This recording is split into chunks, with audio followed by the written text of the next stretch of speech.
Bismillahirrahmanirrahim. Assalamualaikum warahmatullahi wabarakatuh. Perkenalkan, nama saya Umar Marfuq. Saya mahasiswa Unisma Bekasi dari Fakultas Agama Islam dengan prodi Perbankan Syariah. Dalam presentasi kali ini dan pertemuan kali ini saya akan sedikit membahas mengenai mata kuliah desain produk.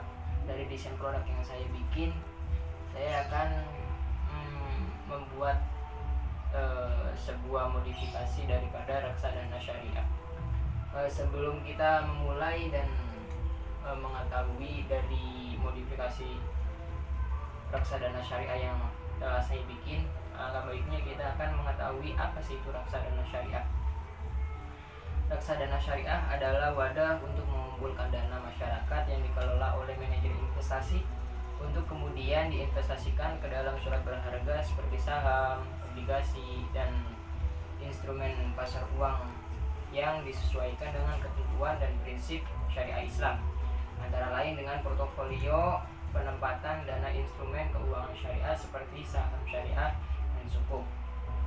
Nah, kemudian dari pengertian reksadana syariah tersebut, saya modifikasi beberapa dari reksadana syariah yang telah saya jelaskan tadi.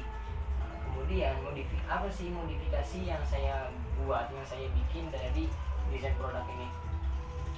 Reksadana yang saya buat dalam desain produk ini yaitu reksadana pertanian syariah. Nah, reksadana pertanian syariah merupakan wadah bagi para petani untuk mengalokasikan dana beberapa persen dari penghasilan yang didapat untuk diinvestasikan melalui manajer investasi. Nah, kemudian manajer investasi juga mempunyai peranan penting dalam penjualan hasil panen para petani, yang dimana manajer investasi bekerja sama dengan penjual pangan dan bermitra bersama Bulog, sehingga penjualan hasil panen ditaksir dengan harga tinggi dan dapat lebih menguntungkan bagi para petani. Nah, langsung saja kita ke pembahasan, yaitu bagaimana mekanisme reksadana syariah pertanian itu akan dijelaskan, akan alurnya itu bagaimana gitu dalam mekanisme reksadana pertanian syariah ini. Yang pertama yaitu sebagai orang pertama dalam reksadana pertanian syariah ini, yaitu sebagai investor, itu para petani. Nah, dari sini investornya itu sebagai investornya para petani. Kemudian petani ini mewakilkan hasil panennya untuk dijual kepada penjual pangan. Nah, hasil panen tersebut, hasil panen yang sudah dimiliki oleh petani kemudian diwakilkan hasil panennya itu kepada penjual pangan. Nah, kemudian dari penjual pangan ini, penjual pangan tersebut sudah bekerja sama dengan manajer investasi, dan manajer investasi pula bermitra dengan Bulog. Nah, kemudian penjual hasil panen tersebut, penjual pangan tersebut menjual kepada Bulog. Nah, dari penjualan tersebut, setelah sudah transaksi antara penjual dengan Bulog, kemudian hasil dari penjualan tersebut 85% itu dikembalikan kepada petani. Jadi hasil yang diuntungkan dari penjualan tersebut 85% itu dikembalikan atau dibalikan lagi kepada para petani. Kemudian yang 15%-nya itu diinvestasikan kepada manajer investasi. Nah, dari 15% tersebut diinvestasikan ke manajer investasi. Nah, kemudian manajer investasi akan mengelola dana investor untuk diinvestasikan ke beberapa instrumen keuangan. Nah, kemudian setelah itu manajer investasi melapor kepada DSN MUI bahwasanya manajer investasi akan mengelola dari berbagai investasi dari investor.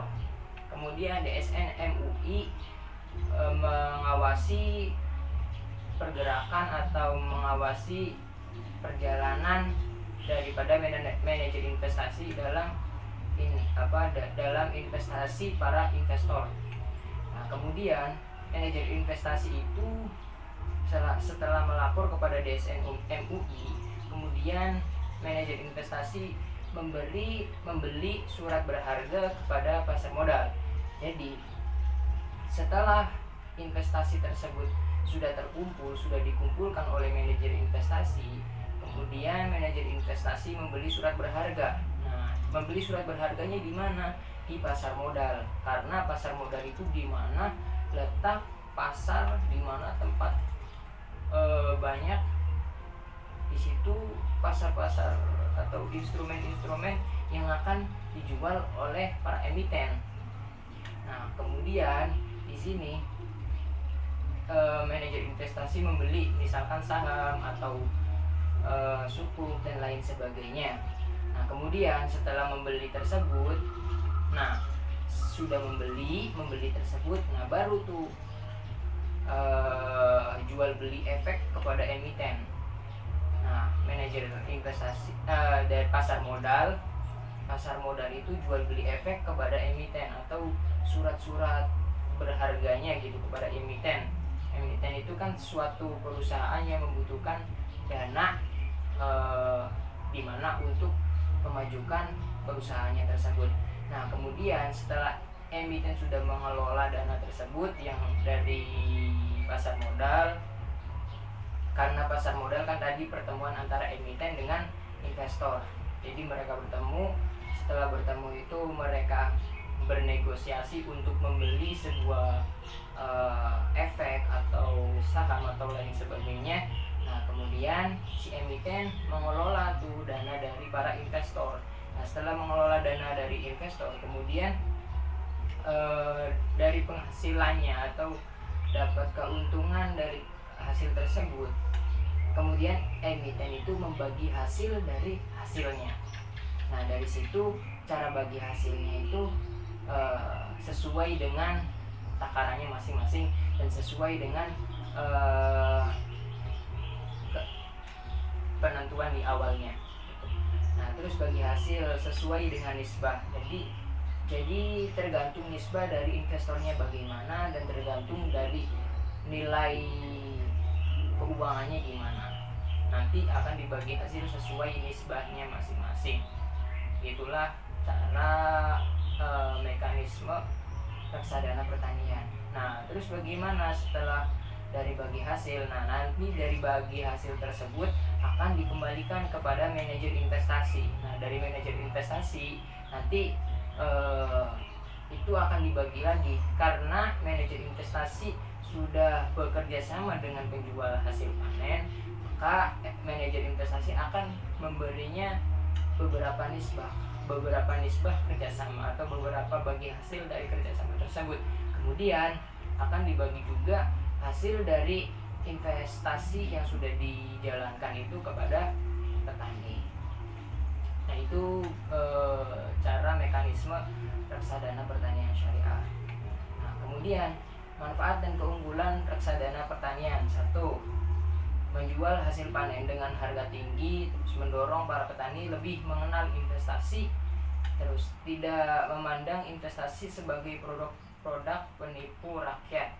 Terus kemudian kemudahan dalam berinvestasi, kemudian dikelola dengan manajemen operasional yang handal. Terus kemudian diversifikasi investasi, likuiditas tinggi, hasil investasi menarik sesuai dengan berbagai tujuan keuangan, keamanan dan dana nasabah, dan transparansi informasi.